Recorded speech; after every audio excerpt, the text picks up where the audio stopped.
YCP అధినేత YS Jaganmohan రెడ్డికి CBI ప్రత్యేక కోర్టులో భారీ ఊరట లభించింది. విదేశీ పర్యటనకు వెళ్లేందుకు ధర్మాసనం అనుమతించింది. ఈ నెల 20 నుంచి మే 15 వరకు సుమారు 2 వారాల పాటు ఆయనకు యూరోప్, యూకే దేశాల్లో పర్యటించేందుకు ఏర్పాట్లు చేసుకున్నారు. అయితే కేసుల నేపథ్యంలో దేశం దాటొద్దన్న నిబంధనల మేరకు ఆయన కోర్టును ఆశ్రయించారు.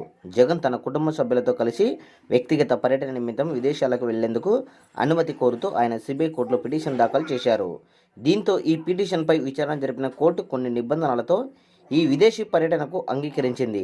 తన పర్యటనకు సంబంధించి పూర్తి షెడ్యూల్, బస చేసే ప్రదేశ వివరాలు, ఫోన్ నెంబర్లను సిబిఐ కోర్టుకు సమర్పించాలని సూచించింది. అలాగే పర్యటనకు సంబంధించి 1,00,000 పూచీకత్తుగా సమర్పించాలని కోర్టు పేర్కొంది. అంతేకాదు విదేశాల నుంచి తిరిగి వచ్చిన వెంటనే కోర్టుకు హాజరు కావాలని, ఒకవేళ నేరుగా రాకపోతే వీడియో కాన్ఫరెన్స్ ద్వారా హాజరై తన రాకను ధృవీకరించాలని న్యాయమూర్తి ఆదేశించారు.